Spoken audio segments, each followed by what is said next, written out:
अजय जय जिनेन्द्र। हमारा जो टॉपिक था 14 गुणस्थान तक का वो हो चुका है। अब उसमें जो 13वें गुणस्थान में सहयोगी केवली गुणस्थानक, ये गुणस्थान प्राप्त होने से पहले जब 12 गुणस्थान के अंत में समस्त घाती कर्मों का नाश हो जाए, एक मिनट, हाँ, जो 12वें गुणस्थान के अंत में समस्त घाती कर्मों का नाश किए जाने पर जब ये सहयोगी केवली गुणस्थान प्राप्त होता है ना, उससे पहले का ये प्रोसेस है, उससे पहले का ये प्रोसेस है। क्योंकि जब आपके जो केवल ज्ञान के लिए 4 घाती कर्म का क्षय हो चुका है, अब 4 घाती कर्म का क्षय करना बाकी है। आप समझ रहे हो, 2 के बीच में परमात्मा महावीर स्वामी ने 30 साल तक ये अवस्था में निकाले, 30 साल, क्योंकि उनके 4 घाती कर्म का क्षय हो चुका था। उसके बाद 30 साल तक उनकी आयु बाकी थी, और आयु बाकी थी तब तक बाकी के 4 अघाती कर्म क्षय का प्रोसेस चालू रहा। जब ये अघाती कर्म का प्रोसेस चालू हो, तब वो कौन कौन से 4 कर्म है उसको हम जान ले। पहले सबसे पहले तो है नाम कर्म, गोत्र कर्म, उसके बाद शाता वेदनीय कर्म, शाता अशाता दोनों वेदनीय कर्म, और चौथा कर्म है आयुष्य कर्म। ये 4 कर्म का प्रोसेस जब चल रहा, एक मिनट प्लीज जरा अनम्यूट हो जाइए सब।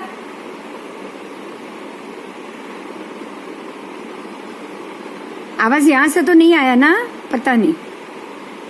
तो ये जब जो प्रोसेस उनका चालू होता है, तो जब तक आयु चालू है, जब तक आयुष्य कर्म चालू रहेगा, तब तक उनके सारे बाकी के तीनों कर्म का भोग होता जाएगा।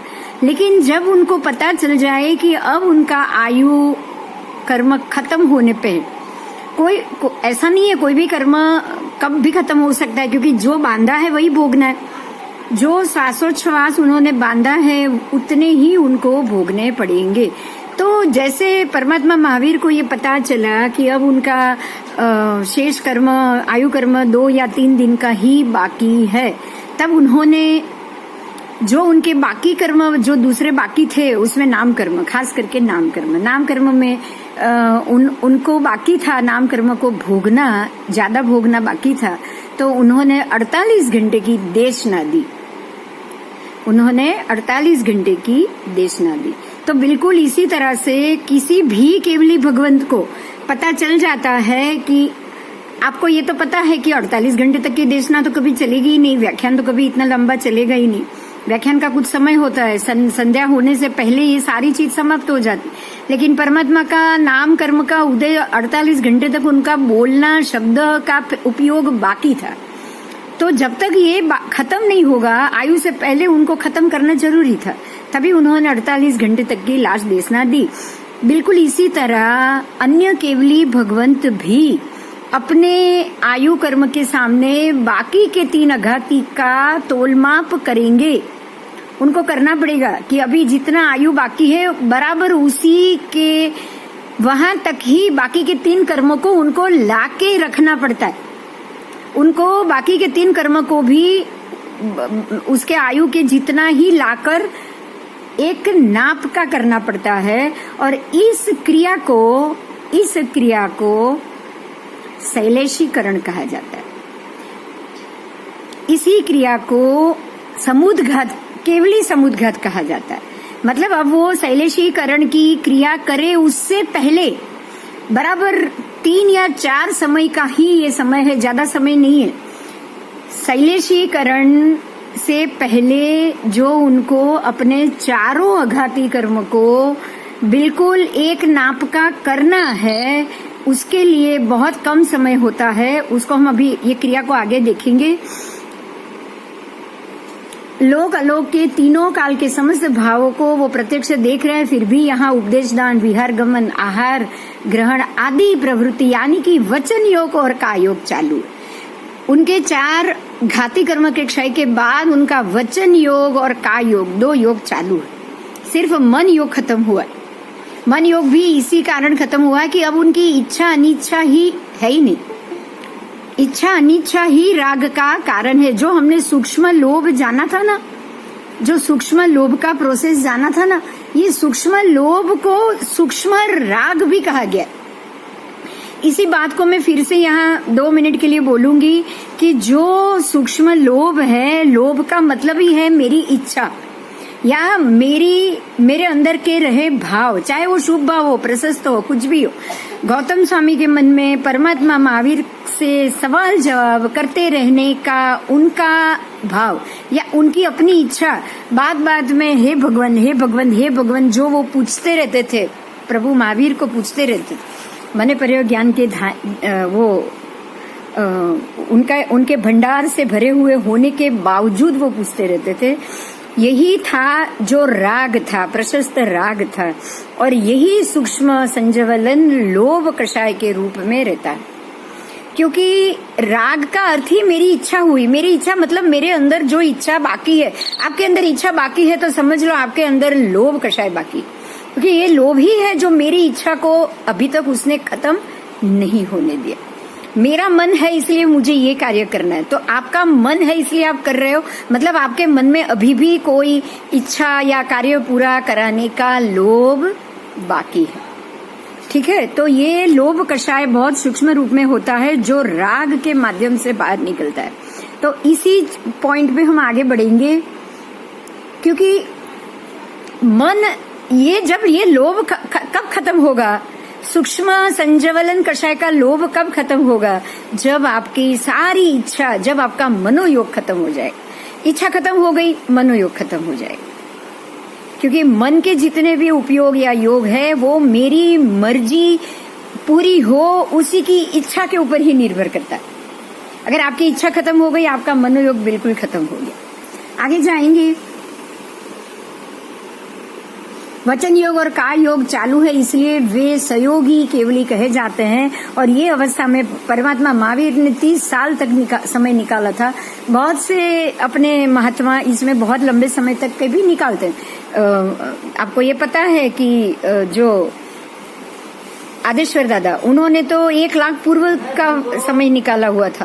केवली होने के बाद उनके इतने लंबे समय तक का पर्याय बाकी रहता है। तो जितना जो महात्मा का केवल ज्ञान का पर्याय रहेगा, केवल ज्ञान होने के बाद जब तक उनका निर्वाण ना हो, वो पूरा पर्याय, वो पूरा का पूरा पर्याय 4 अघाती कर्मों के भोगने का समय होता है। आगे जाएंगे। वे सहयोगी है। अब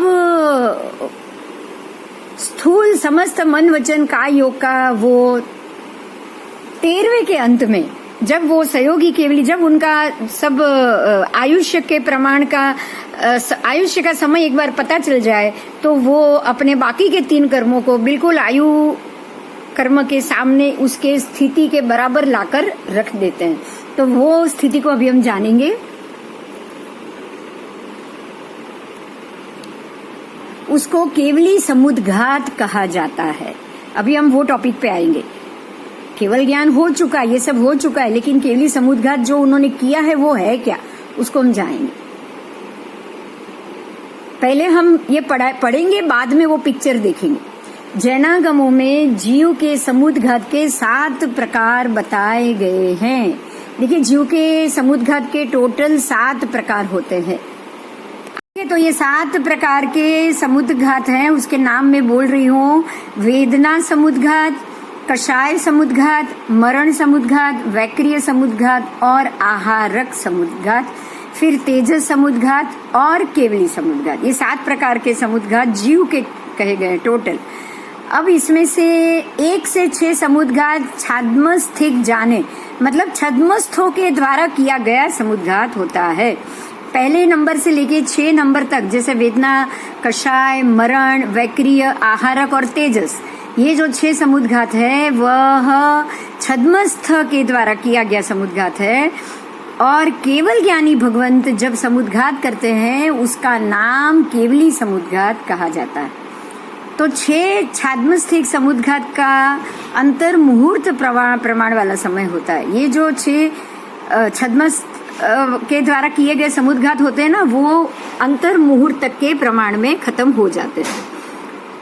और आगे 7वां केवली समुद्घात मात्र 8 समय के प्रमाण वाला है, सिर्फ 8 समय। वो 8 समय में खत्म हो जाता है केवली समुद्घात, जिसकी विशेष हकीकत नीचे दी गई है। चलो अब उसको हम ध्यान से सुनेंगे। केवल ज्ञान, तीनों काल का ज्ञान प्राप्त हुआ है, वे ही केवली समुद्घात कर सकते हैं, अन्य कोई भगवान केवली समुद्घात नहीं कर सकता। यहाँ केवल ज्ञानी ने 8 कर्मों में से 4 घाती कर्म को दूर किया है। जो भी केवल ज्ञानी भगवंत है, उन्होंने 8 में से 4 घाती कर्म को दूर कर दिया है, लेकिन वेदनीय, नाम, गोत्र और आयुष्य, ये 4 अघाती कर्म का उदय उनका बाकी है। उनमें आयुष्य कर्म की स्थिति के अलावा शेष 3 कर्मों की स्थिति अगर अधिक रहती हो तो ऐसा बनेगा कि आयुष्य तो पूर्ण हो जाएगा, लेकिन कर्म का भोग बाकी रह जाएगा, है ना। आयुष्य कर्म अगर शॉर्ट है, कम है, और बाकी के 3 कर्म ज्यादा है, तो फिर वो पूरा नहीं हो पाएगा। तो उसको कम करने के लिए आयुष्य बढ़ा नहीं सकते, आयुष्य तो एक समय का भी बढ़ा नहीं सकते। इसलिए वो क्या करते हैं पता है, बाकी के जो 3 भोगने का बाकी है ना, उसको जाकर भोग कर खत्म करते हैं। अगर कर्म को भुगतना भी रह गया तो केवली भगवान अशरीरी बनकर मोक्ष में भी नहीं जा सकते, फिर केवल ज्ञानी को दूसरा जन्म धारण करना भी नहीं। तो ये कारण होने के कारण अब उनका भव भ्रमण का अंत हो जाना है। इन सब कारणों से चारों की स्थिति एक प्रकार से एक समान होनी ही चाहिए। तो आयुष्य की पूर्णाहुति के साथ साथ शेष 3 कर्म की भी निर्जरा हो जाए। यही कारण है कि ऐसी स्थिति का सर्जन समुद्घात जैसे आत्म प्रयत्नों से ही संभवित होता है। मेरे हिसाब से आपको समझ में आ गया है। बाकी के 3 कर्म, आयु के अलावा के 3 कर्म अभी ज्यादा भुगतने बाकी हैं, तो उसको ही भोग लेंगे तो ही खत्म होगा। या तो भोग लेंगे या उसकी निर्जरा करेंगे, तो निर्जरा तो भोग करके खत्म करने के बाद ही हो सकती है। ऐसे ही निर्जरा हो जाती तो केवली समुद्घात आता ही नहीं। यहाँ एक बहुत महत्व का मुद्दा है कि केवली समुद्घात, जीव जब केवली समुद्घात करेगा ना, तब उसको उसके बाकी के 3 नाम, गोत्र और वेदनीय, ये 3 कर्म को भोग के ही सम करना पड़ेगा। ये बहुत महत्व की बात है और इसको समझना ही पड़ेगा।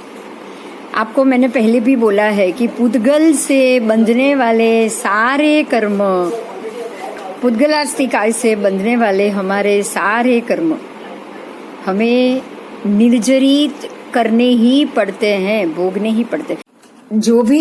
जो भी हमारे 6 पर्याप्ति, शरीर पर्याप्ति, भाषा पर्याप्ति, मन पर्याप्ति, आपको देखो यहाँ मन वचन काया के योग है ना, वो बिना भोगे खत्म नहीं होते। मन पर्याप्ति है, वो मनोयोग है, वही मन पर्याप्ति है। मन पर्याप्ति बांधनी है, आप बांध रहे हो, जब तक वो निर्जरित ना हो जाए उसके कर्म, तब तक 4 घाती कर्म का क्षय होगा ही नहीं। और वचन और काया के योग, आपने अभी उसको पढ़ा, वचन और काया के योग भी जब तक आपके पूरे ना हो जाए या खत्म ना हो जाए, आपकी निर्जरा ना हो जाए, उसकी निर्जरा ना हो जाए, आपके अघाती कर्म का भी क्षय नहीं होता। तो आज आपको ये बात समझनी है और माननी भी है कि ये जो 6 पर्याप्तियां है, वही 6 पर्याप्ति से जो भी कर्म बांधा है, जब तक उसकी निर्जरा नहीं होगी वो क्षय ही नहीं हो पाएंगे। उसके क्षय होने के लिए उसकी जो बांधे हुए हैं उसकी निर्जरा होनी बहुत आवश्यक है, बहुत आवश्यक। तो इस चीज को हमें समझना है। अगर कोई क्वेश्चन है तो पूछो प्लीज, आपके मन में कोई ना कोई क्वेश्चन खड़ा हो तो मन में दबा के मत रखिएगा। तय हो गया कि उनको मन वचन काया सबके योगों को भोगना ही पड़ता है और भोग कर कर्म को निर्जरित करना पड़ता है। अब आप ये देखिए कि वो बिल्कुल वो अवस्था में है जो केवली हो चुके हैं। अब उनको कर्म भोगना, तो ये शरीर से खाना पीना, नाम कर्म, ये कर्म सारा भोगना तो कोई संभव ही नहीं, इसका भोग तो संभव ही नहीं है। लेकिन फिर भी परमात्मा ने जैसे 48 घंटे तक देशना देकर वही शब्द पर्याप्ति, भाषा पर्याप्ति को जैसे उन्होंने खत्म किया, भाषा पर्याप्ति कहो, वचन पर्याप्ति कहो, एक ही बात, जैसे उसको उन्होंने बोल के 48 प्रहर तक देशना देके खत्म किया, बिल्कुल इसी तरह जो भी ये वचन योग थे, अब जो काय योग के जो उनके कर्म है उनको उन्हें 14 राजलोक में फैलाना पड़ता है। पूरा दंड प्रमाण शरीर बनाते हैं और उस शरीर को पूरे 14 राजलोक प्रमाण आत्म प्रदेश को दंड रूप बनाकर पूरे 14 राजलोक में उसको फैलाएंगे। और वही 8 समय के अंदर अंदर जितने जितने उनको नाम कर्म, फिर आयु नाम कर्म, उसके बाद वेदनीय कर्म और तीसरा गोत्र कर्म जो भोगना बाकी है ना, वो सारा मन वचन योग और काय योग हाँ उसको भोग के खत्म करके निर्जरित करके ही उनको अघाती कर्म का क्षय होगा। बिना ये क्रिया किए उनका अघाती कर्म के क्षय नहीं हो सकता। तो वो अब अभी प्रोसेस को हम देखेंगे, लेकिन कर्म भोग बाकी रह जाए। यही मैं एक बात पे बहुत भार देती हूँ आपको, अगर ये ध्यान में आए तो, कि कोई भी कर्म आप दबा के उपशम करके आप आए ही नहीं हो, आपको तो भोग के खत्म करना है। यहाँ पे नाम कर्म की कुछ प्रकृतियां ऐसी होती है जो बिल्कुल अघाती की स्थिति की होती है। वो अघाती की स्थिति की जितनी जितनी नाम कर्म, वेदनीय कर्म और तीसरी गोत्र कर्म की जो जो प्रकृति है उसको 14 राजलोक में उनको अपने आत्म प्रदेशों को फैला के, क्योंकि आत्म प्रदेश के ऊपर ही तो कर्म पड़ेगा आत्म प्रदेश के ऊपर। अब उनको ना नया भव लेना है, ना नया जन्म लेना है, ना फिर से कोई भोग या संसार का भोग उनको करना है, क्योंकि मन से तो कोई इच्छा बाकी रखी ही नहीं है। और ये अघाती है। अघाती मतलब गुणों का घात करने वाले कर्म नहीं है। उसको भोग कर भी आएंगे ना, वो भोगने भी जाएंगे ना, तो भी गुणों का घात नहीं होगा। बड़े मजे की बात है यहाँ समझने में। वचन योग और काय योग के कर्म में वो भोग के भी आएंगे ना, तो भी उनके गुणों का घात नहीं होता। ये हमारे समझने के लिए बहुत बढ़िया है कि अगर आप वचन योग मतलब आपको प्रशस्ति ही बोलना है। उन्होंने 48 घंटे तक व्याख्यान ही दिया था, देशना ही दी थी, बिल्कुल प्रशस्ति के भाषा में उन्होंने भाषा प्रयोग किया था। तो ये जो वचन योग है उससे बिल्कुल कोई भी गुण का घात नहीं हुआ। और जो काय योग जो उनको अपने आत्म प्रदेश के ऊपर लगे हुए कर्मों को खपाना था, जो भी अघाती कर्म को खपाना था, वो काय योग उन्होंने पूरे 14 राजलोक में अपने आत्मा प्रदेशों को दंडाकार फैलाए। पहले तो उनके अपने आत्मा प्रदेशों को 14 राजलोक तक लंबा बड़ा किया दंडे के आकार में, जैसे एक दंड होता है, और उसको फैला के जहां उनको भोगना था वो भोग के आत्मा के ऊपर लगे हुए कर्मों को वो खेर के आए, फेंक के आए, खत्म करके आए, निर्जरित करके आए। तो ये प्रोसेस आपको ये समझाता है कि काय योग और वचन योग बिना भोगे, या आपको बाद में भी भोगना पड़ेगा, केवली समुद्घात के वक्त भी भोगना पड़ेगा। उसके लिए अभी हम आगे जाएंगे। ये क्रिया सिर्फ 8 समय की होती है। आयुष्य की पूर्णाहुति के साथ साथ शेष 3 कर्म भी सर्वथा निर्जरित हो सके अथवा क्षय हो सके, ऐसी स्थिति का सर्जन समुद्घात जैसे आत्म प्रयत्नों से ही संभवित हो सकेगा। ये क्रिया 8 समय की होती है। अब 8 समय की बात करो तो आंख को बंद करके खोल दो, उतने में असंख्य समय लग जाएगा। एक बार आप आंख बंद करके खोलोगे ना, असंख्य समय निकल जाएगा। तो उसमें से सिर्फ 8 समय लेना है, उसमें से सिर्फ 8 समय। आप सोचो कि आपने पलके थोड़ी सी इतनी भी नीचे नहीं टकराई और वो 8 समय हो गए।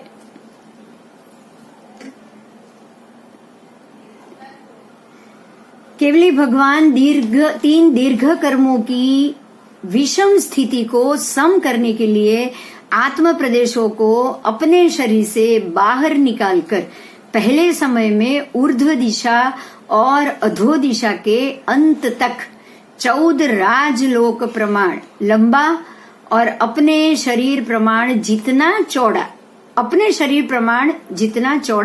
आत्म प्रदेशों को दंडाकार में रचते हैं। अब इस चीज को भी समझो, एक ही समय अर्थात सेकंड का असंख्यत्व भाग जितने काल में सैकड़ों ऐसे अरबों मील गति कर सकते। बहुत लंबी गति आ गई यहाँ। चैतन्य रूप की यह विलक्षण, अद्भुत और विराट ताकत है और उसके आगे वामन छोटी सीमाबद्ध लगती है। आज की स्पेस शटल, उपग्रह और रॉकेट भी उसके काम में नहीं। चलो अभी हम ये स्थिति को देखते हैं। आप आओ आगे पिक्चर में आओ। चलो प्रथम समय में उन्होंने क्या किया है, इसमें उन्होंने ये जो 14 राजलोक प्रमाण अपने आत्म प्रदेशों को दंडाकार फैलाया है। देखिए ऊपर नीचे 14 राजलोक प्रमाण आत्म प्रदेशों का फैलाव, बिल्कुल दंड जितना पतला, बिल्कुल दंड जितना पतला। आपको 14 राजलोक जितना लंबा करना है, लेकिन फैलाना नहीं। चौड़ाई में तो बिल्कुल दंड ही होगा, उनके शरीर जितना ही होगा, उससे ज्यादा नहीं। ठीक है, तो वो ऊपर ले गए और नीचे ले गए, और ऊपर से नीचे ले जाकर उन्होंने इस प्रकार से अपने आत्म प्रदेशों को फैला लिया है। अब देखो दूसरे समय में वो क्या करेंगे। आओ, दूसरे समय में अपने शरीर जैसा मोटा, ये उन्होंने दंड को चौड़ा किया है और कपाट की रचना करते। ये कपाट दिख रहा है आपको, कपाट जैसा।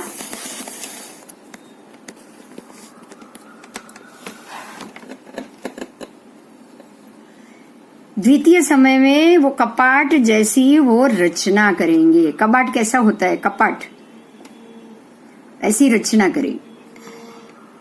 ठीक है, आओ द्वितीय समय में वो क्या करते हैं उसको भी हम पढ़ लेते हैं। दूसरे समय में पूर्व से पश्चिम लोकांत तक वे अपने आत्म प्रदेशों को विस्तृत करते हैं, जिससे आत्म प्रदेशों का आकार दरवाजा जैसा बन जाता है। देखिए आपने ये देखा ना, यहाँ पे बिल्कुल दरवाजा जैसा हो गया। अब उन्होंने क्या किया, जो पतला लंबा शरीर था ना दंड प्रमाण, उसको चौड़ा कर दिया, 14 राजलोक में फैला दिया। मतलब जो यहाँ से पतला है तो यहाँ पतला फैलेगा, यहाँ से लंबा है तो यहाँ लंबा फैलेगा। इसका अर्थ ये हुआ कि उन्होंने अपने शरीर के दंड को 14 राजलोक में चारों दिशा में से पूरे के पूरे 14 राजलोक में विस्तृत कर दिया। दूसरे समय में एक समय में ऊपर से नीचे तक का एरिया कवर किया, दूसरे समय में पूरा चारों तरफ गोलाई का, पूरा का जो त्रसनाड़ी की जो गोलाई है ना वो भी छोड़ दो, उसके बाहर का भी प्रदेश ले लिया। सिर्फ त्रसनाड़ी नहीं है, उसके बाहर का भी प्रदेश ले लिया, क्योंकि संपूर्ण 14 राजलोक में उन्होंने दरवाजा जैसा, कपाट जैसा बना दिया। तीसरे समय में कपाट के प्रत्येक स्थान में से वे अपने आत्म प्रदेशों को उत्तर दक्षिण के छोर तक बड़ा कर देंगे, जिसके कारण आत्म प्रदेश 14 राजलोक के बहुतम प्रदेशों में व्याप्त हो जाता है। उन्होंने इतना उनको चौड़ा कर दिया, उतना चौड़ा कर दिया कि उनके आत्म प्रदेश पूरे 14 राजलोक के बहुतम प्रदेश, लगभग सभी प्रदेशों में व्याप्त हो गया। तो वो अपने आत्म प्रदेशों को सिर्फ 3 समय में पूरे, पहले तो वो लंबा करेंगे, फिर वो चौड़ा करेंगे, और चौड़ा करके अपने सारे 14 राजलोक के बहुतम प्रदेश में अपने आत्म प्रदेशों को तीसरे समय में वो फैला देंगे। ठीक है, आगे आओ। देखो ऐसा हो गया अब, क्योंकि ये तो गोला है ना, गोलाई में है। अब देखो पूरा गोल है ऐसे, तो गोल में देखो वो कैसे गोल गोल गोल गोल गोल गोल गोलाई में आत्म प्रदेश पूरे में समा गया है। समझ में आ रहा है ये क्या हो रहा है, वो समझ में आ रहा है? हाँ जी,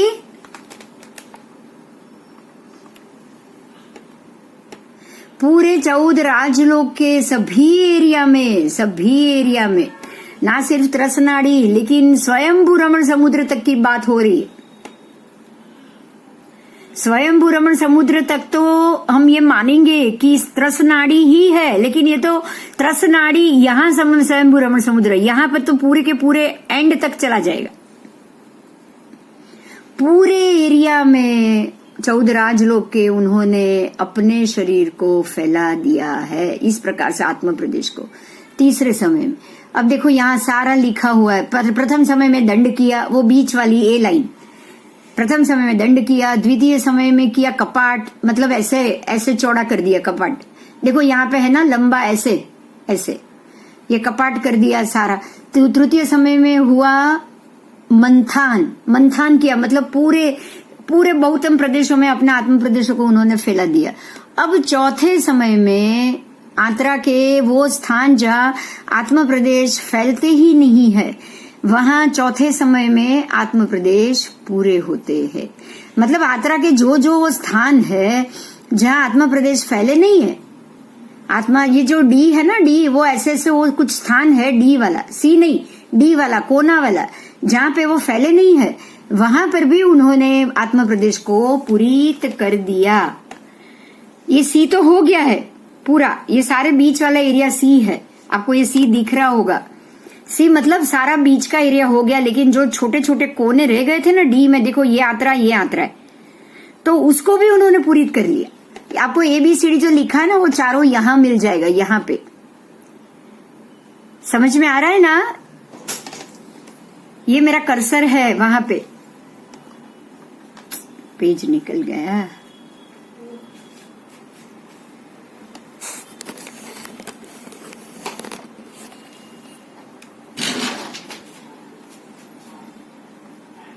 ये जो घूम रहा है ना आंतरे,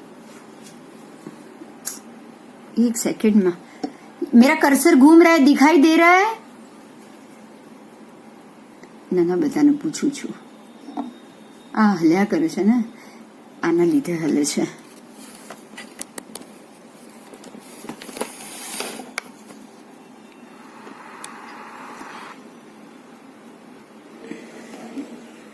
શું થયું? મને નથી ખબર બેટા, અત્યારે હું કઈ છેડીશ नहीं, હમણાં એને કાંઈ नहीं છેડું। देखिए ये जो मेरा, मैं जो कर्सर घुमा रही हूँ बेटा, कई प्रॉब्लम से खसी जाए, वेट कर, व्याप्त हो जाए, उसके बाद जो आंतरे एवं निष्कुट रह जाते हैं, अभी भी आत्म प्रदेश रहित लोकाकाश अगर उनका बाकी रह गया हो, और उस खाली जगह की पूर्ति स्व आत्म प्रदेशों से अगर उनको करनी बाकी हो, तो इतना कर लेने से केवली भगवंत असंख्य आत्म प्रदेश लोकाकाश के प्रत्येक प्रदेश पर 4 ही समय में व्याप्त हो जाने से उनकी आत्मा लोक व्यापी बन जाती है। मतलब पहले 4 समय में उनकी आत्मा ने सारे के सारे 14 राजलोक के सभी प्रदेशों को प्राप्त कर लिया है। ठीक है, क्योंकि एक आत्मा के तथा लोक के प्रदेश एक समान ही है। देखो अब यहाँ बड़ी बात आ गई, आपके आत्मा के प्रदेश और लोक के प्रदेश बिल्कुल समान है। इसका अर्थ ये हुआ कि हमारी आत्मा और उसके प्रदेश 14 राजलोक के प्रदेश के प्रमाण की। हमारा इतना सा तो शरीर है, उसके अंदर रही हुई आत्मा, पता नहीं हमारे अभी भी ये अगर शरीर होगा तो उसके 2/3 भाग में वो आत्मा रहती है, लेकिन उसके प्रदेश 14 राजलोक के प्रदेश के समान है। आप सोच सकते हो कि वो कितना, उसकी शक्ति कितनी विशाल।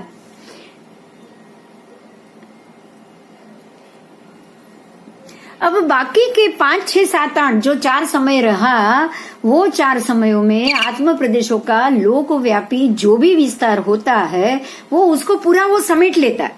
वो गए तुरंत ही उसको भोग के बाकी का पूरा समेट लेने में 5वें स्थान समय में रिक्त जगह में व्याप्त आत्म प्रदेशों को पुनः वापस खींच लेते। 6ठे समय में वो मथानी उत्तर दक्षिण को समृद्ध करके कपाटस्थ हो जाता है। मतलब 6ठे समय में वो उत्तर दक्षिण मथानी, जो उत्तर दक्षिण किया था उन्होंने, मथानी किया था, मतलब जो उत्तर दक्षिण किया था, पूर्व पश्चिम ऐसा चौड़ा, उत्तर दक्षिण ऊपर नीचे सबसे पहले किया था उन्होंने। तो जो ऊपर नीचे किया था उसको समृद्ध करके वो वापस कपाटस्थ हो जाता है। 7वें समय के पूर्व पश्चिम रचित कपाट प्रदेशों को तथा 8वें समय में, मतलब पूर्व पश्चिम से भी वो छोटा कर लेंगे। 6ठे में ऊपर नीचे को छोटा करेंगे, 7वें में पूर्व पश्चिम साइड से वो छोटा कर लेंगे, और 8वें समय में ऊपर नीचे रचित दंडाकार प्रदेशों को संहर कर अपनी आत्मा को पुनः पूर्ण रूप में मूल देह जैसा बना देंगे। अभी 8 क्रिया आपको समझनी है। मैं वापस पिक्चर में जा रही हूं, आप इसको पिक्चर में ही समझोगे, ठीक है। एक बार मैं समझा लेती हूँ, फिर अगर कुछ ना समझ पाए तो हम लोग उसके ऊपर क्वेश्चन आंसर्स डिस्कस करेंगे। ये ऊपर से नीचे का दंड बना, ये उत्तर दक्षिण होता है। उसके बाद उन्होंने उसको पूर्व से पश्चिम, देखो ऐसे कपाट जैसा बना, ये मथानी बोलेंगे उसको, कपाट बना दिए उसने, ऐसे ही पूर्व पश्चिम कपाट बना दिए द्वितीय समय में। तृतीय समय में उन्होंने पूरे चारों तरफ के, जैसे ये कोने के बाकी रह गए थे ना, वो कोने के आंतरे को भी भर लिया। चारों तरफ के जो ये आपको 14 राजलोक में दिखेगा, बिल्कुल गोल गोल गोल गोल उन्होंने अपने आत्मा प्रदेशों को भेज के पूरे 14 राजलोक को कवर कर लिया। आंतरे के वो स्थान जहाँ आत्मा प्रदेश फैलते नहीं है, वो चौथे समय में उनके सभी आत्मा प्रदेश का उन्होंने हर जगह भेज के उसका भोग भी उन्होंने पूरा कर लिया। चौथे समय में, तीसरे समय तक पूरे आत्मा प्रदेश को फैला दिए, चौथे समय में एक ही समय में उन्होंने भोग उसका पूरा कर लिया। 5वें समय में वापस उन्होंने पुनः समेट लिया। किसको समेट लिया? तो सबसे लास्ट में जो किया था ना, वो पहले समेटेंगे। लास्ट में उन्होंने क्या किया था, ये कपाट किए थे, कपाट को पहले समेटेंगे।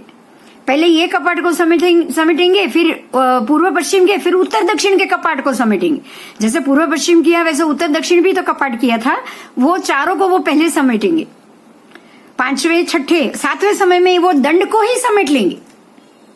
ये जो दंड है ना, उसको समेट लेंगे 7वें समय में। और 8वें समय में ऊर्ध्व और अधो, अब तो दंड भी समेट लिया है, अब ऊर्ध्व और अधो 8वें समय।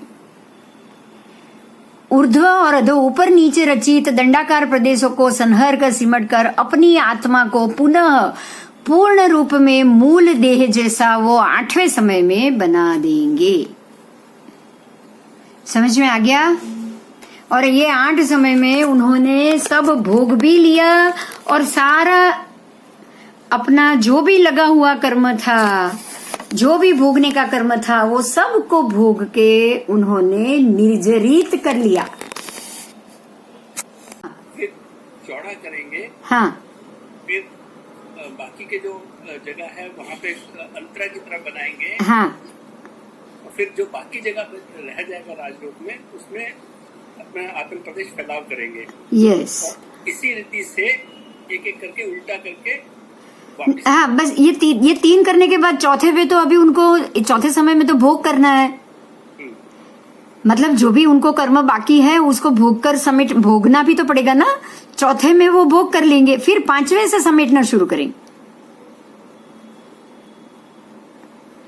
5वें में वही गति से समेटेंगे। पहले वो कपाट उसी गति से समेटते जाएंगे, और पहले 8वें समय में वो वापस बस बहुत बढ़िया अनिल जी। वो 8वें समय में वापस अपने मूल रूप में आ जाएंगे। इसका अर्थ क्या हुआ पता है? इसका अर्थ ये हुआ कि उन्होंने अपने आत्मा के ऊपर लगे जो भी अघाती 3 कर्म, आयु नहीं, खाली आयु नहीं, आयु छोड़ के जो बाकी के 3 कर्म लगे हुए थे, जो मात्रा में लगे हुए थे, वो सभी मात्रा में उन्होंने 14 राजलोक जितना अपना आकाश प्रदेश को विस्तृत किया, और सभी कर्मों को भोग कर वो वापस आ गए। बराबर? अब आगे ये क्रिया के मामले में ही अभी आगे जो कुछ भी थोड़ा और है उसको हम पहले पढ़ ले। ठीक है? ये क्रिया, ये यहाँ इस क्रिया की सहायता से उदीर्णकरण करना, असंभवित होने से अपवर्तना नामक करण द्वारा पूर्वोक्त 3 कर्मों की दीर्घ स्थिति को सम करके अपने योग्य स्थिति वाला बनाते हैं। अब इस चीज को शास्त्रों में एक शब्द का नाम दिया है, उदीर्णा। तो आप जानते हो उदीर्णा का मतलब क्या हुआ कि जो संजोग बाद में आने वाले उसको खींच के आप पहले लाते हो और वो संजोग में आपको रह के भोगना है। यहाँ ये तो पॉसिबल नहीं है, ये तो पॉसिबल नहीं, एक समय में ही खत्म करना है, इसीलिए वो उदीर्णा नहीं करते। यहाँ समझाया है ये उदीर्णा करना असंभवित है, इनके लिए ये क्रिया के लिए उदीर्णा करना असंभवित है, इसीलिए वो अपवर्तना करते। अपवर्तना मतलब जो भी कर्म उनके वर्तना में बाकी है उनका घटाना। अप का मतलब घटाना, अपवर्तना नामक कारण के जो क्रिया वर्तना में है, जो उनके आत्म प्रदेश के ऊपर अभी भी लगे हुए हैं, उनको घटाने की ये क्रिया, इसलिए ये करण को अपवर्तना करण का नाम दिया गया है। बराबर। तो अपवर्तना नामक करण द्वारा पूर्वोक्त 3 कर्मों की दीर्घ स्थिति थी उसको सम किया है, पूरा नहीं घटाया है। अभी भी आपको ध्यान रखना है, जो अगर उनको 2 दिन बाकी आयु अभी भी उनकी जितनी भी बाकी होगी ना, अब 2 दिन तो सवाल ही नहीं बाकी, लेकिन कुछ तो समय बाकी होता है ना, ये उसके पहले ही होता है। ये जो क्रिया करते हैं शैलेशीकरण के पहले की क्रिया है। तो जब उनको वहां अयोगी केवली बनना है उसके पहले की ये क्रिया है, तो वो सम लाकर सम स्थिति में, आयु स्थिति के बराबर सम स्थिति में लाके बाकी के 3 कर्मों को रखते हैं, और ये क्रिया को अपवर्तना करण कहा गया है। आगे जानेंगे। जैसे कोई गीला कपड़ा हो और ऐसे ही पड़ा हुआ हो तो वो पानी सूखने में कई घंटों लग जाएंगे। अगर गीले कपड़े के पानी को सुखाना तो बहुत घंटे लग जाएंगे, लेकिन अगर उस गीले कपड़े को ठीक तरह से चौड़ा कर फैला दिया जाए, पानी को निचोड़ दिया जाए, मतलब निचोड़ना क्या होता है आपको पता है, आप कपड़े में से पानी निचोड़ते हो ना, तो सारे कपड़े के जो प्रदेश है ना, वो सारे प्रदेश से पानी निकल रहा है। आप जब कपड़े को ऐसे पूरा मोड़ोगे पहले, फिर निचोड़ोगे, कस के निचोड़ोगे, तो होगा क्या कि क्या एक जगह से पानी निकलेगा ना, सारे कपड़े के प्रदेश, जितने भी छोटे छोटे कोने कोने के प्रदेश होंगे ना, सारे प्रदेश से पानी टपक टपक के बाहर निकल आएगा निचोड़ने में। अब उसको चौड़ा करके सुखाओ, चौड़ा भी कर लिया आपने, मतलब उसके आत्म प्रदेशों को जितना कपड़ा था वो पूरा फैला दिया आपने। ये दोनों क्रिया की, कपड़े को पूरे उसके प्रदेशों को, कपड़े के प्रदेशों को एक एक करके फैला भी दिया, और एक एक प्रदेश में से निचोड़ के पानी भी निकाल दिया, तो अब वो जल्दी सूख जाएगा। तो उसको अब वो कई घंटे नहीं लगेंगे। ऐसे ही अगर पड़ा रहता तो 5 दिन तक नहीं सूखता, लेकिन ऐसे को चौड़ा कर दिया है तो अभी 2-3 घंटे में वो पानी सूख जाएगा। तो इसी प्रकार से केवली समुद्घात में भी आत्म प्रदेशों को सारे लोक में विस्तृत किया जाता है, और सारे आत्म प्रदेशों के ऊपर लगे दीर्घ कर्मों का जल्दी से जल्दी क्षय करके बिल्कुल आयु स्थिति के बराबर उसको लाके रखा जाता है। चलो आपको समझ में आ गया, बहुत अच्छा हुआ। अब अचित महास्कंद रूप अजीव समुद्घात, देखिए अभी अजीव समुद्घात को भी समझना है। अजीव समुद्घात क्या है? तो अचित महास्कंद मतलब जो अचित है, अचित के रूप में जो महास्कंद है उसको देखेंगे। अजीव समुद्घात की परिभाषा एवं प्रक्रिया बताने जा रहे हैं।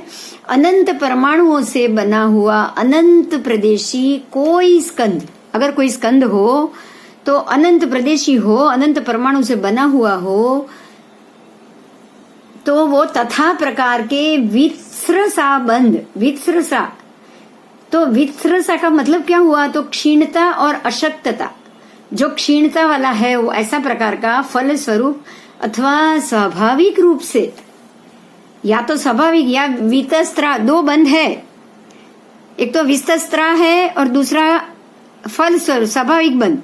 कर्म के बंध 2 प्रकार के, बराबर। एक तो क्षीणता का है, वो अगर कर्म को क्षीण करना, और दूसरा वो स्वाभाविक रूप में नेचर, एक आप अपने आप क्षीण कर रहे हो और दूसरा अपने आप नेचुरली क्षीण हो रहा है। ऐसे 2 कर्म बंध 2 प्रकार से क्षीण होते। एक तो आप अपने आप क्षीण करोगे, दूसरा वो अपने आप समय पे क्षीण होता जाएगा। तो 2 प्रकार से केवली समुद्घात में दंडाकार तथा अलमारी आकार में जिस प्रकार से भी बताया गया है, उस प्रकार से ही 4 समय में संपूर्ण लोका के आकाश में व्याप्त होकर फिर से 4 समय में सभी अवस्थाओं को समेटकर मूल अवस्थावान अंगुल के असंख्यात वे भाग रूप बन जाता है। 4 समय में वो बड़ा हो गया, बाकी के 4 समय में वो इतना छोटा अंगुल के असंख्यात वे भाग जितना हो गया, उसे अजीव समुद्घात कहा गया है। यही क्रिया अजीव समुद्घात है, क्योंकि आत्मा प्रदेशों के ऊपर लगे हुए कर्मों को घटाने के लिए सभी अजीव 14 राजलोक में अजीव भरा हुआ है ना, 14 राजलोक में अजीव ठस ठस के भरा हुआ है, तो उसका कर्म क्षय कर रहे हैं, 14 राजलोक में व्याप्त होकर हो रहा है, इसलिए इसको अजीव समुद्घात कहा गया है। संपूर्ण लोकाकाश में व्याप्त होने की योग्यता वाले अथवा व्याप्त बने हुए पुद्गल स्कंद अनंत है, जिन सब को अचित महास्कंद के नाम से पहचाना गया है। तो 14 राजलोक में जो ठसाठस भरे हुए पुद्गल स्कंद है ना, वो सारा पुद्गल स्कंद अजीव है, क्योंकि पुद्गल अजीव है। अगर पुद्गल अजीव है तो उसके सारे जो पुद्गल स्कंद 14 राजलोक में ठास ठास के भरे, वो भी अजीव है। तो वो सारे ठासे भरे हुए पुद्गल स्कंद का उपयोग यहाँ हुआ, उसका भोग किया गया, इसलिए इस समुद्घात को अजीव समुद्घात कहा जाता है। यहाँ यह प्रयत्न जीव द्रव्य का नहीं है, लेकिन अजीव द्रव्य का प्रयत्न, ये प्रयत्न अजीव द्रव्य का है, ठीक है, इसलिए इसको अजीव समुद्घात कहा जाता है। प्रशमरति, समवायांग सूत्र, प्रज्ञापना सूत्र, जीव समास वृत्ति, इसमें से ये सारी चीज ली गई है। चलो अभी ये आपका समुद्घात और मोक्ष मार्ग, ये सब पूरा टॉपिक खत्म हो गया। आपके 14 गुणस्थान केवली परमात्मा केवली बने हैं। अब वो सहयोगी केवली और अयोगी केवली के बीच का समय, जब उनके 4 अघाती का कर्म क्षय का सम लाकर रखना हो, तब का केवली समुद्घात, ये पूरा जो प्रोसेस है वो आपका प्रोसेस खत्म हो गया। और जीव मोक्ष में भी, आत्मा सिद्ध गति में भी चली गई, ये सारी प्रक्रिया करके। अब ये तो टॉपिक खत्म हो गया। अब हम एक और टॉपिक पे जाएंगे। अब ये टॉपिक पूरा हो गया। कोई प्रश्न है?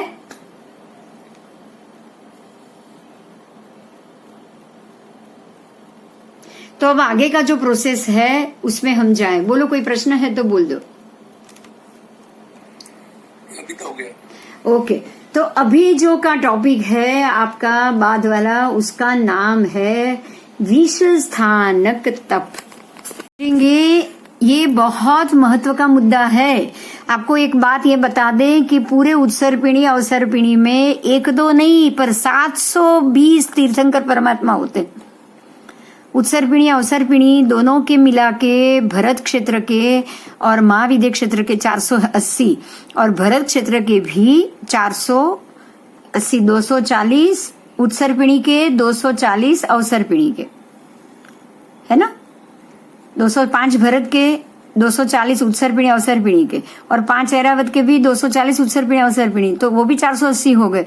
तो दोनों मिला के 480 960 परमात्मा तीर्थंकर परमात्मा बनेंगे। अब आप ये सोचिए, 960 तीर्थंकर परमात्मा बनेंगे तो 63 कसला का पुरुष कितने बनेंगे? तो हमारे लिए एक सबसे बड़ी बात ये है कि अब 960 तीर्थंकर परमात्मा में से कभी भी तो हमारा नंबर लग सकता है कि नहीं? हाँ या ना? लगाना है कि नहीं? 960 में से तो लग ही सकता है ना। अगर एक ही सीट खाली हो तो नहीं लग सकता। 960 में तो लग सकता है। हमारी ऐसी कोशिश होनी चाहिए कि अरिहंत परमात्मा बनके हम आए। उसके लिए ये विष स्थानक तप बताए गए हैं। विष स्थानक तप, हम ये सभी पद को समझेंगे। आपको पहले मैं पिक्चर में बता देती हूँ, उसके बाद हम ये टॉपिक को उसके अलग अलग पढ़ाई से भी देखेंगे। पहला है अरिहंत पद, दूसरा है सिद्ध पद, अरिहंत पद, फिर सिद्ध पद, तीसरा है प्रवचन पद। प्रवचन पद, अब उस कौन सा पद किस प्रकार से रिजल्ट आता है वो हम बाद में देख लेंगे। पहले मैं आपको नाम और पिक्चर बता देती हूँ। उसके बाद है चौथा, 5वां आचार्य पद, 5वां है आपका स्थवीर पद, छठा है उपाध्याय पद, सातवां है साधु पद, फिर आओ अष्टम पद, आठवां है ज्ञान पद, है ना, आठवां है ज्ञान पद, नौवां है क्रियापद, 10वां है विनय पद और 11वां है चारित्र पद। फिर आओ 12वें पद में आओ तो 12वां है ब्रह्मचर्य पद। उसके बाद 13वां है श्री क्रियापद, 13वां है क्रियापद, 14वां है तप पद और 15वां है दान पद, दान दान। अब आओ 16वें पद पे आओ, जिन 16वां है जिन पद, 17वां है संयम पद, 18वां है अभिनव ज्ञान पद और 19वां है श्रुत पद और 20वां है तीर्थ पद। तो ये 20 प्रकार के आपके 20 स्थानक पद हुए। इसको अभी समझेंगे, क्योंकि एक बात आप समझ सकते हो कि परमात्मा ने ये जरूर कहा है कि कोई भी जीव, तीर्थंकर परमात्मा, अगर आप भव्य जीव हो, मोक्ष जाने के लायक हो, तो कोई भी भव्य जीव अपनी करनी के और कर्म के आधार पर तीर्थंकर परमात्मा नाम कर्म का बंध कर सकता है। लायक बनाना है हमें। जैसे स्कूल में होते थे ना, तब हम आपकी कोशिश क्या होती थी कि भाई जितना हो सके सारा पेपर में सच और पूरा लिख पाऊं। हमारी कोशिश वही रहती थी। आपकी कोशिश ये नहीं होती थी कि मैं फर्स्ट आऊं, लेकिन आपकी कोशिश ये जरूर थी कि मैं सब सच ही लिखूं और सारा का सारा पेपर लिख कर आऊं। आपने कभी ये नहीं सोचा कि मुझे अगर 4 क्वेश्चन भी आ गए, मैं 4 क्वेश्चन से भी पास हो जाऊंगा तो बाकी के 4 क्वेश्चन मेरे को लिखना ही नहीं। आप ऐसा नहीं सोचते थे। आपकी पूरी कोशिश वही रहती थी कि जितना भी हो सके आप पूरा पेपर भी लिखे और आप सब सच ही लिखे। मतलब आपकी कोशिश ही वही थी कि आप पहले नंबर पे ही जाओ, ना जाए अलग बात है, लेकिन आपकी करनी जरूर बिल्कुल वैसी होती थी। इसी प्रकार से 8 कर्मों में आए हुए नाम कर्म की कुल 103 प्रकृति होती है। उसमें से वो जो 103 प्रकृति, उसमें से अगर महत्वपूर्ण अगर कोई नाम कर्म हो तो वो है तीर्थंकर नाम कर्म बंध। कोई भी जीव तीर्थंकर नाम कर्म बांधना मतलब वो फर्स्ट नंबर की रैंक पे खड़ा है। अगर कोई भव्य जीव तीर्थंकर नाम कर्म बांधने के लिए अगर वो अपनी लाइन में खड़ा है तो वो अपनी फर्स्ट रैंक पे खड़ा है। परमात्मा महावीर स्वामी के शासन में 10 श्रावक श्राविकाएं थी जिन्होंने तीर्थंकर नाम कर्म का बंध किया। 10 श्रावक श्राविका, 1 2 नहीं 10। तो कहने का अर्थ मेरा यही है कि हमें पूरी कोशिश वही करनी चाहिए कि हम जो भी करें एकदम उत्कृष्ट करें। जो भी तप करें, ये 20 प्रकार के आपके ऊपर तप आ गए हैं, ये सारे तप ही है, ये सारे तप की रीत है। वो तप करने से ही आप वो नाम कर्म बांध सकते हो। तीर्थंकर आपको 20 के 20 नहीं बांधने, लेकिन 20 में से कोई एक गुण, ये जो 20 स्थानक है ना, 20 में से कोई एक स्थान की भी अगर आपने उत्कृष्ट प्रभावना की या उत्कृष्ट रूप से उसके लिए क्रिया की, आपने अपने आप को पूरा उसके अंदर बिल्कुल मन वचन काया से जोड़ दिया, सारे उपयोगों का आपने वो एक पद के लिए भी अगर जोर, एड़ी चोटी का जोर लगा दिया ना, तो आपकी आत्मा में तीर्थंकर नाम कर्म का बंध अवश्य होगा। तो उसके लिए क्या क्या जरूरी है? हरिहर सिद्ध आचार्य दी 20 पदों की विधि पूर्वक आराधना कही है। तो उसके लिए तप भी है। तप की जो प्रभावना है उसमें, तप की प्रभावना में तीर्थंकर नाम कर्म बंध की तप द्वारा निकाचित करने की रीत भी बताई गई है। अतः एव उसके बंध हेतुओं को अलग से बताया जा रहा है। फिर भी उसके बंध के हेतु को तो हमें जानना ही चाहिए। ऐसा तो है नहीं कि आपने ये तप कर लिया तो आपके अंदर ये प्रभाव आ गया, ऐसा नहीं। क्योंकि वो वचन और काया से आपने ये इच्छा भी प्रकट की, ये भी प्रकट की, लेकिन मन के अंदर भाव भी तो आने चाहिए। खाली क्रिया से तप तो क्रिया हो गई, लेकिन मन के भाव बहुत महत्व के हैं। तो अत्यंत आदर बहुमान, आपके मन में आदर भी होना चाहिए, बहुमान भी होना चाहिए, और सभी जीव करो शासन ऋषि की उत्तम भावना भी होनी चाहिए। देखो, ये सारे जीव कक्षा के ऊपर है। सभी जगत के सभी जीवों के लिए आपके मन में अत्यंत आदर होना चाहिए। मान होना चाहिए। कोई भी जीव कोई भी नीचा नहीं है, कोई भी छोटा नहीं है। निगोद के जीवों के प्रति भी आपको आदर होना चाहिए कि मैं ये जीव की भी रक्षा करूं, मैं उसका भी मान बढ़ाऊं। वो भी मेरे लिए क्षुद्र नहीं है, वो भी बिल्कुल भी क्षुद्र नहीं, तो मैं उसका भी मान बढ़ाऊं।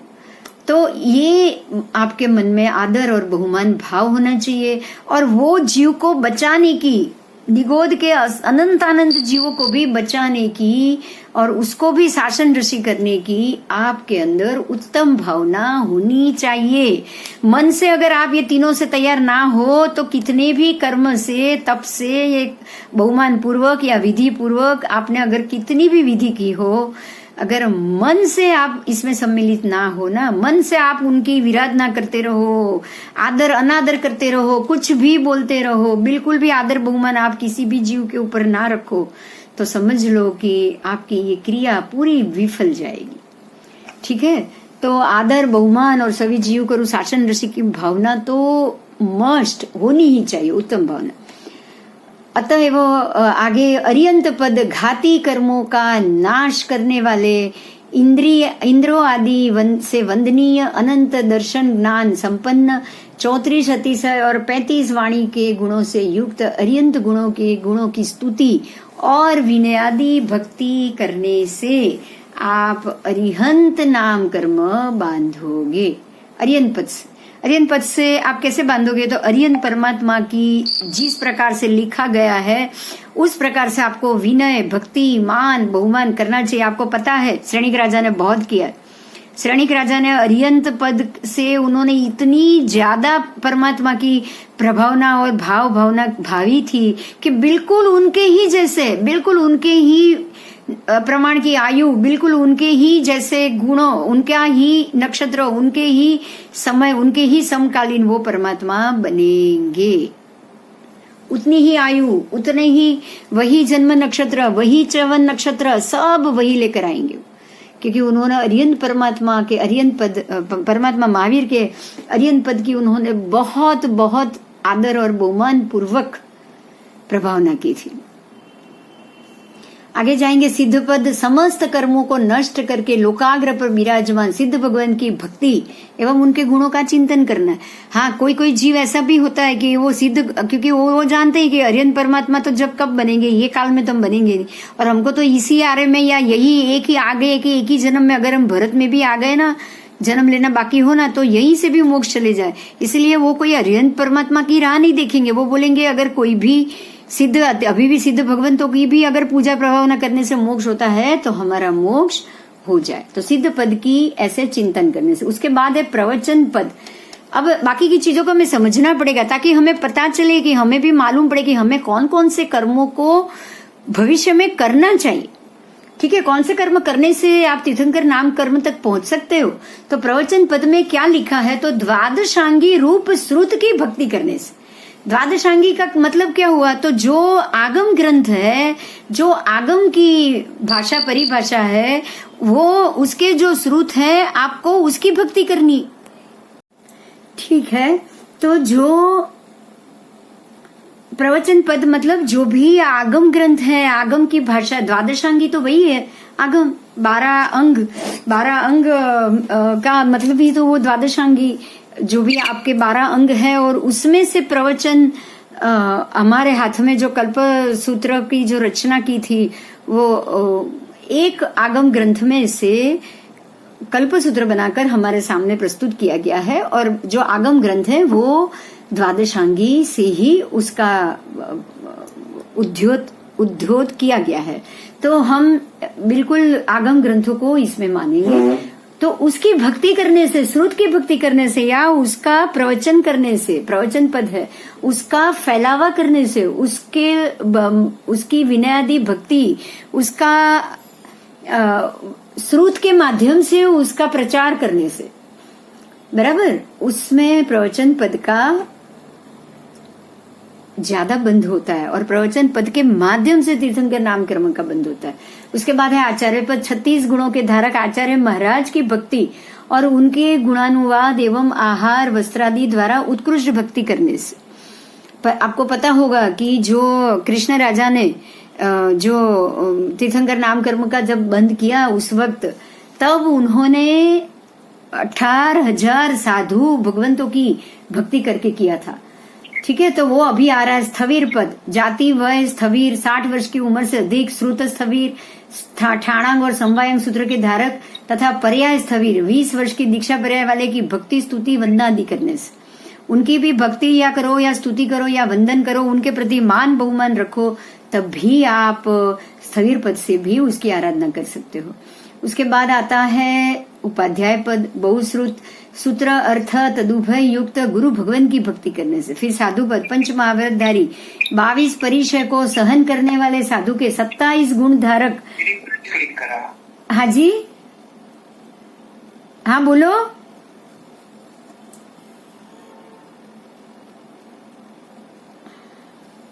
कुछ काम था।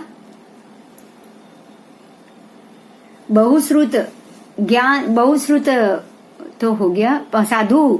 साधु पद, पंच महाव्रतधारी, 22 परिचयों को सहन करने वाले साधु के 27 गुण धारक मुनिराज की सेवा भक्ति गोचरी और व्यवच आदि करने से। आपको आप देखो यहाँ साधु भगवंत की तो सारी प्रक्रिया, सारे व्यवच से कोई ना कोई पद जरूर बन रहा है। ज्ञान पद, निरंतर सतत तत्व का अभ्यास करने से, हम निरंतर सतत रूप से जो तत्व है ना, ये जो आप जो अभी पढ़ रहे हो, षड द्रव्य, ये सारा तत्व है। संसार से बाहर निकलने का रास्ता, ये सब तत्व है। तो ये तत्वार्थ को पढ़ने से भी, उसका सतत अभ्यास करने से भी हमारा तीर्थंकर नाम कर्म बंद हो सकता है। दर्शन पद, सर्वज्ञ वितराग परमात्मा द्वारा प्ररूपित तत्वों के दर्शन आदि, जो भी तत्व के भी जो दर्शन है बाकी के तत्वों के, उससे भी ये होता है। फिर आओ,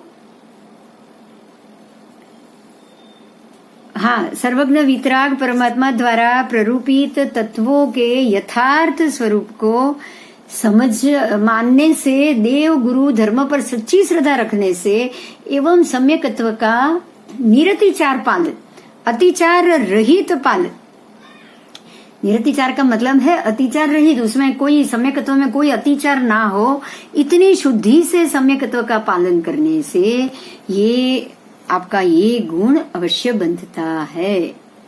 अब आओ विनय पद, सम्यक ज्ञान दर्शन चारित्र और उनके साधनों के प्रति समुचित आदर भाव। आपको ऐसा नहीं है कि चलो प्रतिक्रमण नहीं किया है तो भाई नहीं किया है तो कोई फर्क नहीं पड़ता, ऐसा नहीं होना चाहिए। सामायिक प्रतिक्रमण आदि आपको षडाश्य ये शुद्ध भाव ना आए अलग बात है, लेकिन आपको ये सारी चीज क्रिया ही बेकार लगे ये तो बिल्कुल नहीं होना चाहिए। ऐसी क्रिया को या दीक्षा की जो भी आपकी है, जो पंच महाव्रतधारी की जो भी क्रिया है, उसको भी अगर अच्छे नहीं समझ रहे हो तब भी आप उसके प्रति मान बहुमान नहीं रखोगे ना, तब भी आपको आपके अंदर क्रिया पद का गुण, विनय पद का गुण आगे करेंगे। सम्यक दर्शन ज्ञान चारित्र के, हाँ हो गया। चारित्र पद, शुद्ध भाव से दोनों समय षडावश्यक रूप प्रतिक्रमण सामायिक आदि करने से, वो भी चारित्र पद है। श्रावक का जो चारित्र व्रत का पालन है वो श्रावक को करना है, साधु का जो चारित्र धर्म का पालन है वो उसको करना है। फिर ब्रह्मचर्य पद, मूल और उत्तर गुण दोनों से निर्दोष रीति से शुद्धता पूर्वक ब्रह्मचर्य का पालन। उसके बाद है क्रियापद, राग विरक्ति, भोग विरक्ति, मोह विरक्ति, अहंकार विरक्ति, फिर लोभ विरक्ति, अनासक्त भाव का निरंतर अभ्यास। मतलब आपको क्रिया से बिल्कुल ये सभी मोहादि राग द्वेषादि भावों से विरक्त होना है और निरंतर उसका अभ्यास करना है। उसके बाद है 14वां तप पद, यथाशक्ति बाह्य तथा अभ्यंतर जो भी 6, 12 है वो सबका जो भी जितना हो सके उतना, जितना तप नहीं हो रहा है विनय का करो, विनय नहीं हो रहा है ज्ञान का करो। तब विनय का तो होगा ही, विनय और ज्ञान का तो कोई भी कर पाएगा। तप नहीं हो सकता, अनाहारी नहीं हो सकता है, लेकिन ज्ञान और विनय वो तो होगा ही होगा। फिर दान तप पद, दान को यथोचित दान देना, यथोचित जो उचित हो। फिर व्यवच पद, आचार्य उपाध्याय स्थवीर तपस्वी ग्लान नव दीक्षित स्वधर्म की भाव पूर्वक भक्ति व्यवच करने से, ठीक है, हम उसकी भी हम अवहेलना करते रहते, तो वो तो बिल्कुल नहीं करनी। संयम पद, स्वयं समाधि भाव में संयम युक्त जीवन जीने से अथवा गुरुजनों का मन सेवादि द्वारा प्रसन्न रखने से ये संयम पद की आराधना हुई। फिर अभिनव ज्ञान पद, निरंतर नया नया ज्ञान जो हो गया है वो तो हो चुका है, उसको वापस रिपीट कर करके उसी के अंदर नहीं रहना है, आपको उससे अलावा और नया ज्ञान का अभ्यास जरूर करना है। श्रुत पद, श्रुत ज्ञान की भक्ति एवं बहुमान करने से, श्रुत ज्ञान की आप श्रुत का माध्यम है वो माध्यम का आप बहुमान करो। श्रुत का माध्यम आगम आदि पुस्तक है तो उसको पढ़ो, उसको विनय करो, उसका कहाँ रखना, कैसे रखना, उचित स्थान अनुचित स्थान, वो सबका भी ध्यान रखो। तीर्थ पद, संसार सागर से जो तारता है वही तीर्थ है। ऐसे तीर्थ की आराधना करने से जीव तीर्थंकर नाम कर्म का बंद करता है। तो इन्हीं 20 कारणों से या कोई 1-2 कारण से, जरूरी नहीं, आपको एक कारण भी मिल गया बहुत है, जरूरी नहीं कि आपको 20 के 20 कारण का ही आप पुण्य उपार्जन करो। 20 में से कोई एक क्रिया के लायक भी आपने पुण्य का उपार्जन कर लिया, कर्म बंद कर लिया, तो आपको अरियंत सिद्धादि उत्कृष्ट भावों के साथ सेवा, शुश्रूषा, भक्ति, बहुमान आदि करने से तीर्थंकर नाम कर्म का बंद होता है। उक्त रीति से तीर्थंकर नाम कर्म का उपार्जन करने वाला महापुण्यवंत जीव बीच में देव या नारक का एक भव करके तीसरे भव में तीर्थंकर पद रूप अरियंत पद को प्राप्त करता है। अब यहाँ एक चीज जो भी लास्ट में समझाई है उसको हम समझ लेंगे कि जीव को मान लो कि उसने अगर इन्होंने श्रेणिक राजा के भव में तीर्थंकर नाम कर्म उपार्जन किया तो अब उनको एक ही भव बीच में करना है, मतलब उनके उतने ही कर्म बाकी रहेंगे, तब वो जो उनकी इतने भव की जो क्रिया है वो क्रिया वो एक भव पहले के भव में रंग लाएगी। बाकी तो उनका फल तो बहुत से भव का सम्मिलित होता है। मरीचि के भव में ही पता चल गया था भगवान महावीर के जीव को कि वो खुद तीर्थंकर बनने वाले। सोचो, मरीचि को ही मालूम पड़ गया था कि वो खुद तीर्थंकर बनेंगे, जबकि तीर्थंकर नाम कर्म बांधा 25वें भव में। तो ये ही बात है कि वो उसके आधारित तीर्थंकर नाम कर्म के योग्य गुण अगर वो भावी होने वाले हैं तो पहले से ही वो गुणों की आराधना वो शुरू कर लेता है। और पर बांधता वो तब ही है जब उसका तीर्थंकर से पहले का एक भव छोड़ के उसके अगले भव में वो इसकी विधि, शास्त्रोक्त विधि करेगा। ठीक है, तो एक भव पूर्व आप तीर्थंकर नाम कर्म बांधोगे, उसके बाद नरक का भी होगा तो नरक का, या होगा तो मनुष्य। ठीक है, तो एक भव से पहले ही वो देव या नरक का ही आता है मेरे ख्याल से, तीर्थंकर नाम कर्म का बंद होगा।